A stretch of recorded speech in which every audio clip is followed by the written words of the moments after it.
Good morning. Apologies for the late start. Welcome to the January 18th, 2024 Facilities and Purchasing Meeting at the Lower Merion School District. We will begin. We do not have quorum this morning, so we won't be making any recommendations, but we will discuss the items on the agenda. As a reminder, this meeting is being recorded. And to start off, we have the list of bills. So I don't have any questions. How about you? Okay, so we cannot move it forward, but we have no questions. So we'll go on to the next item, which is the purchasing report. Ms. Schaffmeister, pardon me. There is one item on the purchasing report. However, it is coordinated with and tied together with agenda item G on the agenda, which is the software.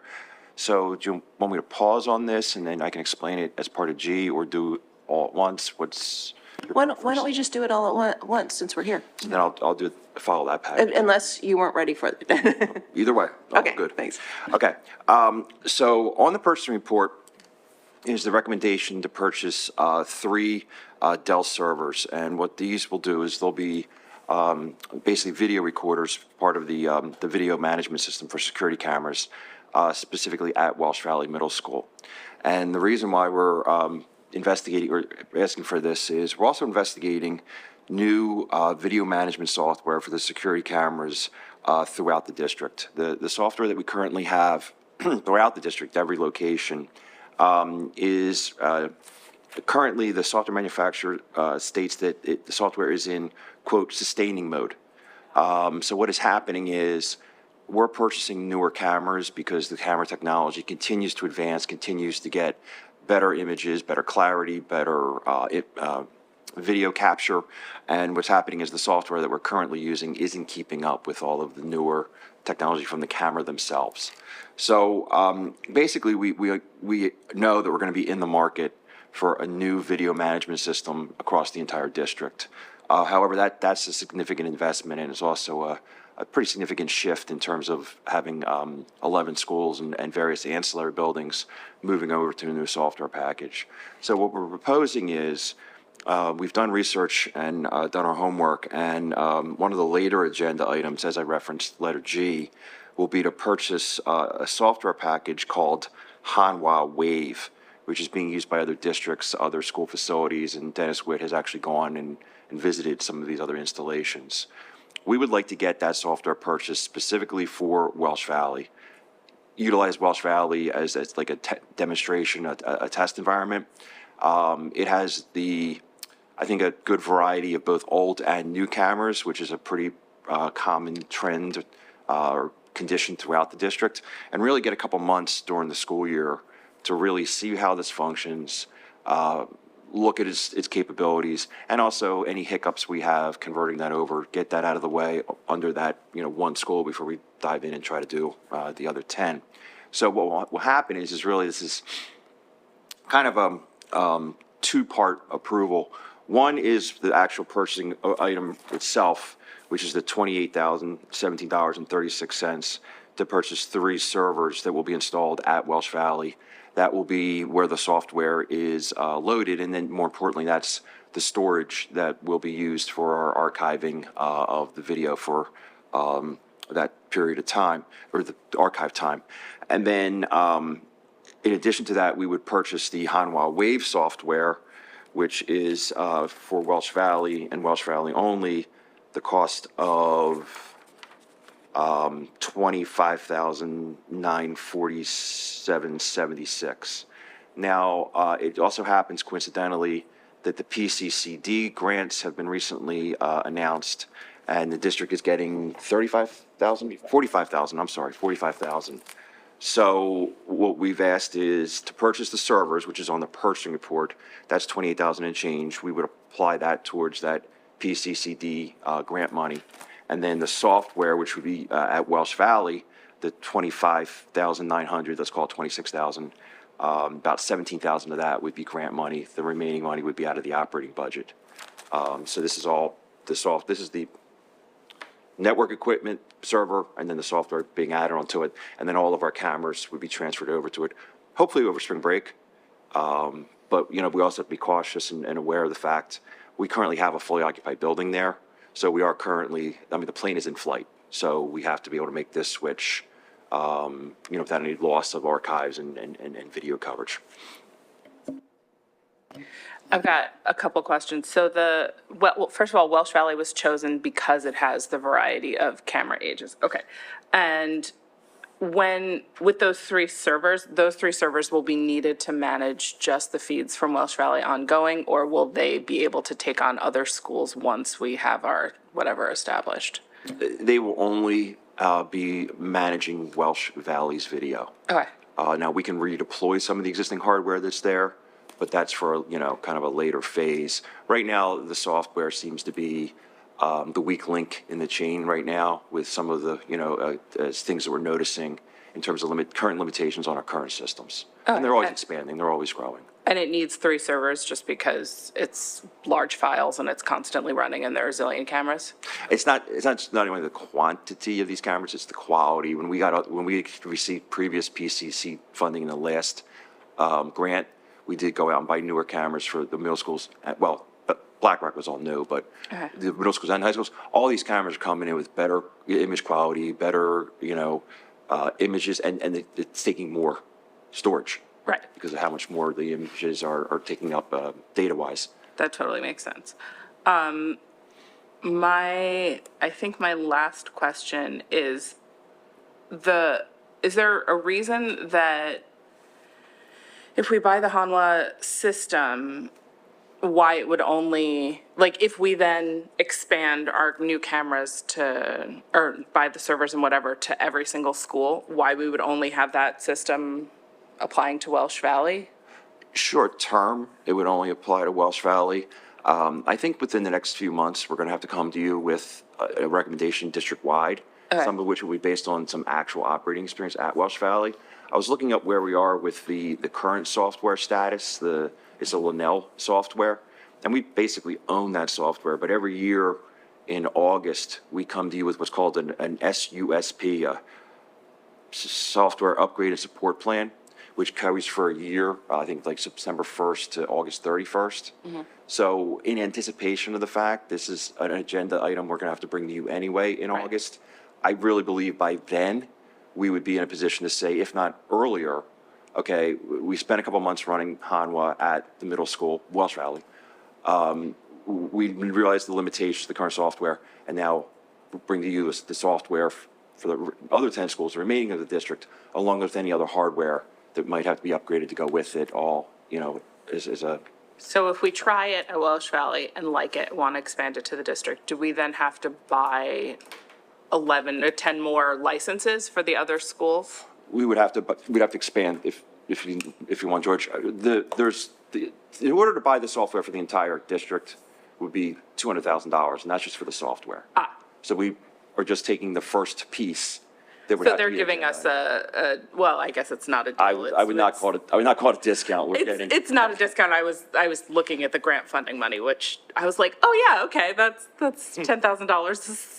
A reasonable thing. It's $10,000 once we have that grant money added in. Correct. That makes sense. It was the generosity, quote unquote, of PCCD, not of the. So back up. So what Jim is talking about is the budget recently was passed, the final portion of the budget. Right. This is the school security funding from the state. It's being administered through PCCD. We are receiving $45,000 of that grant money.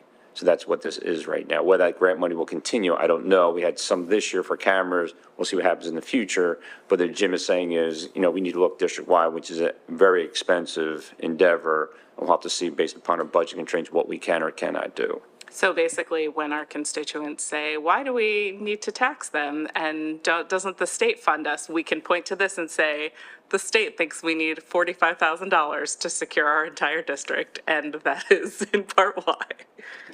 This is something that we've been advocating for a lot at the state level for some of this funding to continue.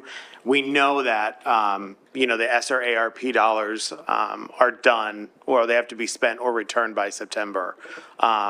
But these funds will be critical for us, especially continuing as we're building our budget for next year. Budget capacity is being, there's less budget capacity with new initiatives, universal full-day kindergarten, et cetera, et cetera, et cetera. So I'm really happy to see that the state did come through with this money, and we're going to continue to push legislatively for these funding streams to continue. And we acknowledge, I mean, we operate and maintain a security camera system. Well, I mean, these are electronic devices. There is obsolescence to every electronic device. And, it's not just, pardon me, not just the camera itself, but you have all the wires that connect it back. You have, the servers that have to store all the images. Those servers are also electronic devices that have a certain obsolescence. And then the software itself is something. So there's a lot of not so much moving parts to it, but certainly interconnected. Keep in mind, too, that all of these companies have known that these funds are out there, so they've been working really hard and fast to upgrade their technologies. I think that pace is slowing down a little bit, so we'll be able to get on a more predictable schedule, I think budgetarily, so that we'll have, when we think about laying out capital projects, we'll also be able to lay out when we think we're going to need to do security work, camera work at each of our buildings, and allow us to budget in a way that will allow us to do that. So within the constraints, as Dr. Yanni said, I mean, within the constraints of this fiscal year, this is an opportunity to upgrade Welsh Valley, which is going to be inevitable because we know across the system that this is inevitable. Do we have an inventory of our cameras, and do we know how many will need to be upgraded shortly? Because will that be included with whatever we do moving forward? We're going to be continuing to maintain that because there are different vintages of cameras from different times and eras, and again, there's obsolescence on everything. So it's kind of like what we do with our capital plan with roofs. I'm constantly looking at the age progression of our buses. This is something that the cameras are eventually going to have to go through a rotation as well. Other than BlackRock, fortunately, we don't have like every camera being from 1 year. It has an overspread. Welsh Valley is a good test case, too, for us because of the amount of movement that kids have. Because for those of you that are familiar, that might be watching, that aren't familiar with the Welsh Valley campus, it's a California-style building. So there's multiple buildings on the campus. So there's a lot of movement that's not necessarily contained to hallways and corridors like in our other buildings. So I think that'll be a good opportunity for us to evaluate. Right, now what about Black Rock Middle School? Will we need new servers for them as well moving forward, or The server equipment is relatively new. I mean, we just have to keep an eye on where we are with storage, but I think that's a question George could answer better because I'm already a little bit over my expertise range. That's what I'm trying to look up now. On our obsolescence plan, when we anticipate having to replace servers, again, BlackRock is a little bit of a one-off, but checking my notes here, it looks like we're going to need to replace the elementary and middle school servers in the 25-26 budget year. Support ends for those on December 3rd, 2026. And I'm looking for the high school. Okay, so it looks like the high school and DAO servers need to be replaced in 28, 29. That seems a little far out, though. No, that's what we have, so. I think the major point is, though, that we know we have those things coming up so that we can, proactively budget. Yeah, it's part of we keep a 5-year. We keep a 5-year obsolescence. You've seen it. And that's on that roadmap. Okay, that's great. Yeah, that would be something nice to share with, as we have the new board members on too. I'm not sure if that's in your, if we've seen that yet recently, so it might be nice something to see coming up as we get into budget season. Can I detour for 1 second and just ask, when we're talking about planning obsolescence, do we tend to because the way I'm thinking about it is like the more you buy of something, the more likely you are to get volume discount. But the more you buy, the more it costs at once. So I'm just curious what the logic is and how we balance that to get like the most of volume discounts and the less of like the gut punch of trying to purchase an entire district's worth of XYZ thing in the same year. Well, from a camera standpoint, I think George covered the hardware very well. From a camera standpoint, we find that cameras just break. Like pan, tilt, zoom cameras used to be very popular. They were really a pain in the neck for a lot of reasons. So now, as you know that the industry is now moving towards these wide angle, fisheye, wider range view, wider views I'm looking for. You start replacing those because the pan tilt zooms were just not very reliable. Different areas need coverage, and you start to build that up. We were fortunate with that PCCD money that we were able to get a large number of cameras at Mount Kimball, West Valley, in both high schools, and that's with the funding available. Obviously, we took advantage of that opportunity. But we are definitely going to have to keep an eye on the cameras and start making sure we understand kind of when our spending patterns are going to have to be to stay on top of it. It's kind of like when we buy buses, right? Buses are not going to change with the same rapidity that security cameras change, right? And so there is that balance because cameras that come out next year or next week will be better than the ones. And so it is sort of that fine line. And as we look to see what's aging, we have to buy before systems fail. So it's a little bit of how do we maximize the dollars that we have and how do we make sure that we provide the best coverage? Cameras and other types of technology are so they're so constantly evolving. It really makes for almost constant monitoring of that, wouldn't you say? It certainly does, and the technology is constantly moving forward. We know that. And what Jim was referring to earlier is resolution. The cameras are coming out with higher resolution. Like we can now buy 4K TVs in our home. So that higher resolution requires more storage space and more processing power. So it's constantly moving forward. But the other wild card I just wanted to mention is we're also relying on how long companies support their product.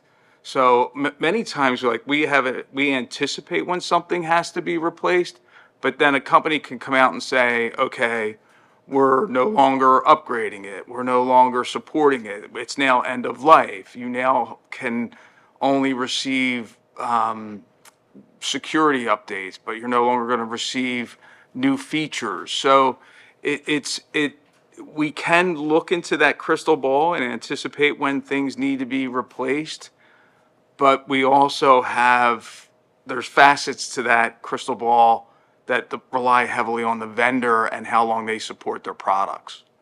That absolutely makes sense. I'm curious about from things that aren't technology, like chairs.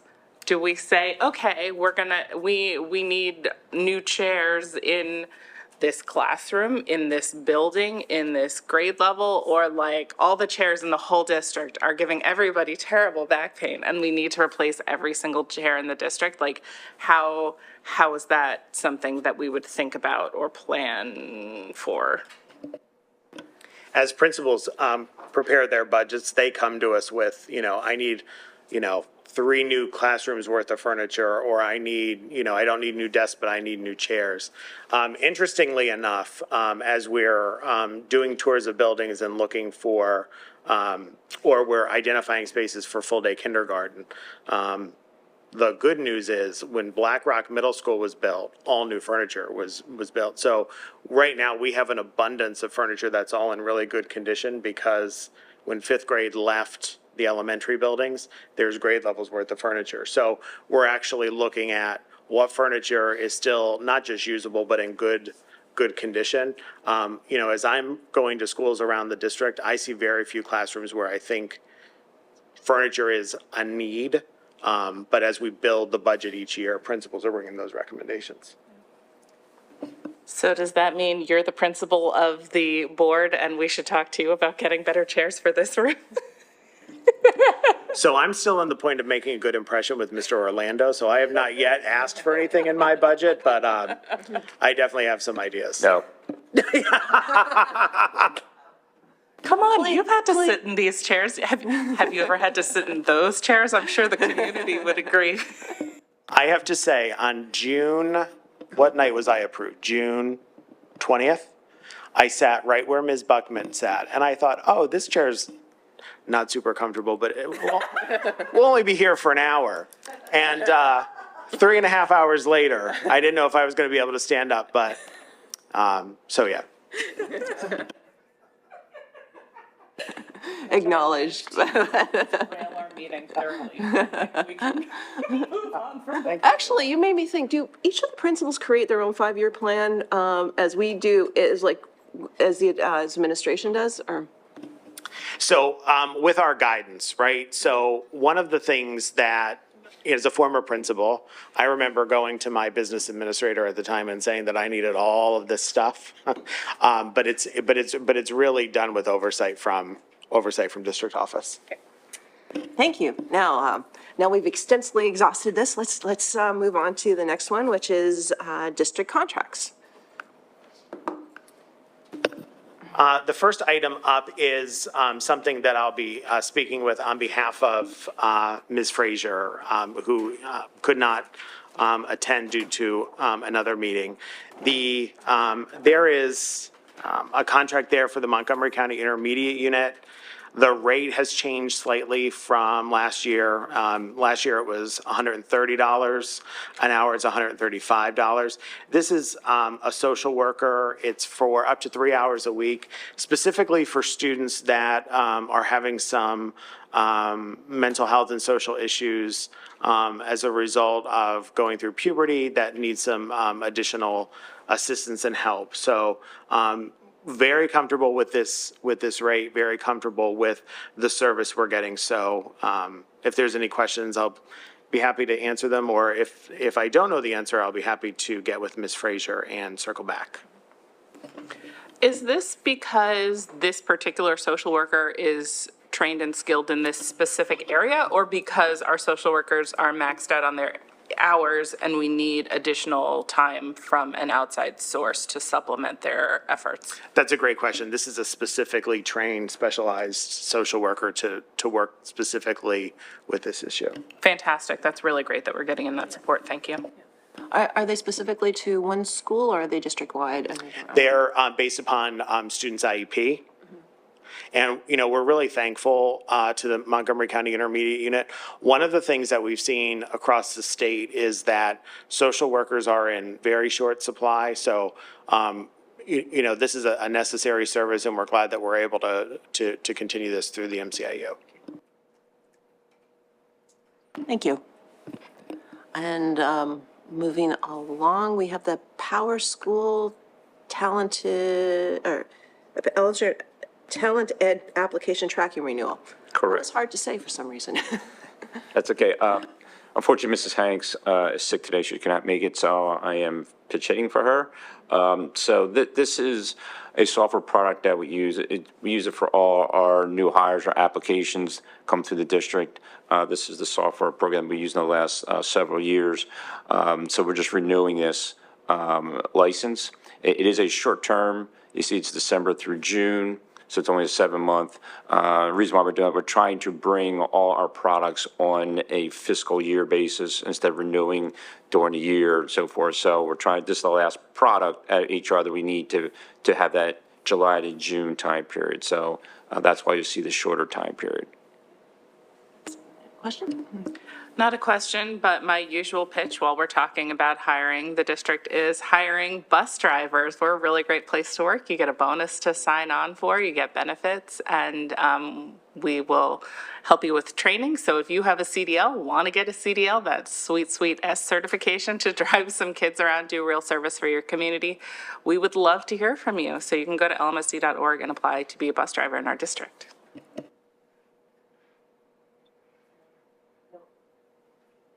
No further questions. I think we're okay with this. Just to clarify, this just for tracking them once they've come into the system. We have that other new one that we've just started with that actually is for putting out the Oh, that's for advertising. For advertising. Correct. This is, you go online, you fill out your application, this is what this program, the person goes in, fills out all the information, attaches their resume, all that, this is what this program does. And then if the administrator can go and see all the candidates, review them and so forth, that's what this does. Okay, great, thank you. Okay, I think we're okay to move along. Next one is E plus VMs, Good morning. Good morning. Our conversation about servers was a good warm-up for this one. So this product it needs a little bit of explaining. This product allows us to create virtual servers. So they're not physical servers so much as they are virtual, meaning that it's really just a piece of software running on a server, but we can put multiple virtual servers on that one piece of hardware. So where we were talking earlier about buying 3 physical servers, in this case, we have a limited number of physical servers. We have 15 physical servers, but we're running 190 virtual servers on them. And the reason why that's important is because sometimes a server just needs to be a little bit of software running, and you don't need a big physical machine taking up electric, heat, space to run that small virtual or that small server. So we use this software, this VMware vSphere software, to allow us to pack a bunch of virtual servers on one physical machine. And again, it saves a lot of electric, a lot of heat, a lot of space, so that we can maximize the investment in the physical machines by putting more virtual machines on it. And I know that was probably not the best explanation, but it's a product that we've been using for over 15 years, and it's worked extremely well for us to reduce electric, heat, and space. What decides whether something should be on a virtual server or a physical server? Because so why would those 3 that we just are talking about earlier for the video software? So sometimes it's really just it's capacity, right? So in the case of video, in this case, because the videos are large, right? It's video. We want to get those servers as close to the source of that file, which in this case is the video cameras in the building. And because of the capacity that they need, it demands a physical server be dedicated to it. Again, many times servers can be really small. It doesn't take a lot to run them. So you don't want to buy this large box just to run this little bit of software. So in that case, you can pack them all virtual servers onto one physical box and maximize it. Yeah, so it makes sense when we're thinking about what needs to take up space to think about starting small and going to a physical server if it's large files rather than the other way around. Correct. Necessarily. Okay, that makes a lot of sense. And vendors also are selling it that way. Like vendors will sell you a virtual machine. So you are literally buying a virtual computer, and it's a piece of software that you download and install, and it will run logically like a server. Great.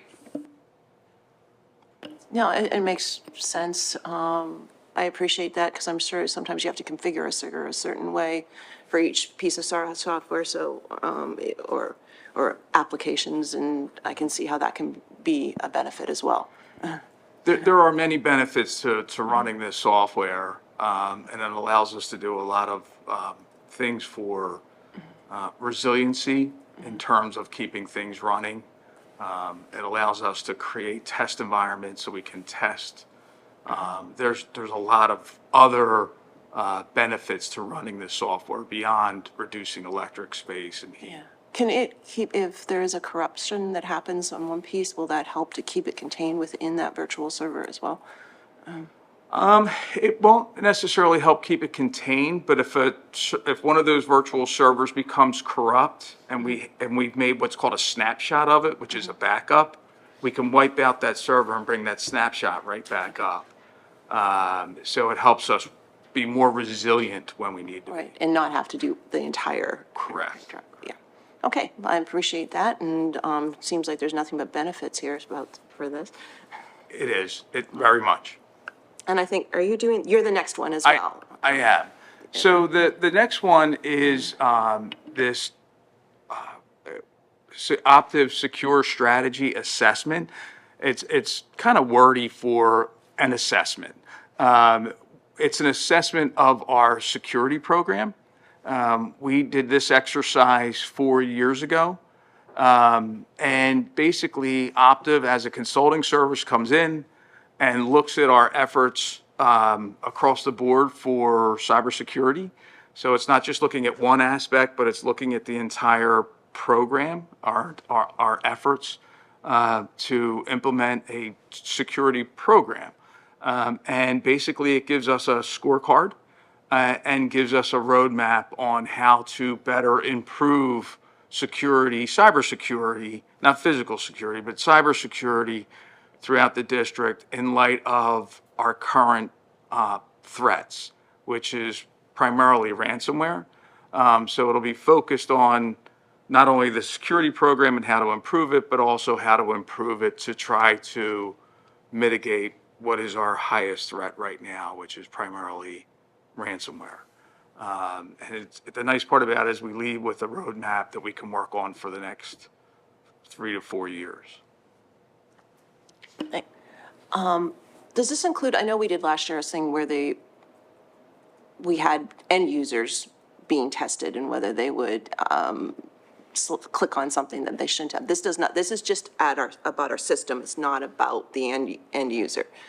Is it? Or? Well, it is somewhat related because one of their questions will be like, are you training users? Are you running simulated tests? Are you trying to mitigate phishing attacks, which is what you're referring to? So it's not necessarily testing the end user, but it's asking the question about whether or not we're implementing that best practice for cybersecurity. And if we were not, we would get a bad score on that, and they would say that's something that we need to work on. So we do have, since the one that was conducted in 2019 and the one hopefully will be conducted this spring, we do have some things that we can report out that we've moved forward. We now have a cybersecurity policy. We now have a full-time cybersecurity employee. So we do have some good things to report. We have made some strides forward. But this will give us, help us refocus on what we need to continue to improve to best defend the district from a cybersecurity attack. I appreciate that. Do you have any questions? No, I think we're fine with this. We'll see it on the agenda. We can't approve it, unfortunately. Or Terrific. ask to move it forward. Thank you. Good, thanks. Okay, and I believe we've come, this is it for the Facilities and Purchasing meeting today. Our next meeting will be Thursday, February 15th, in the same room at the same time. And there were no persons from the community, so we didn't have anything to ask. Okay, and thank you all for coming and appreciate it. Thanks.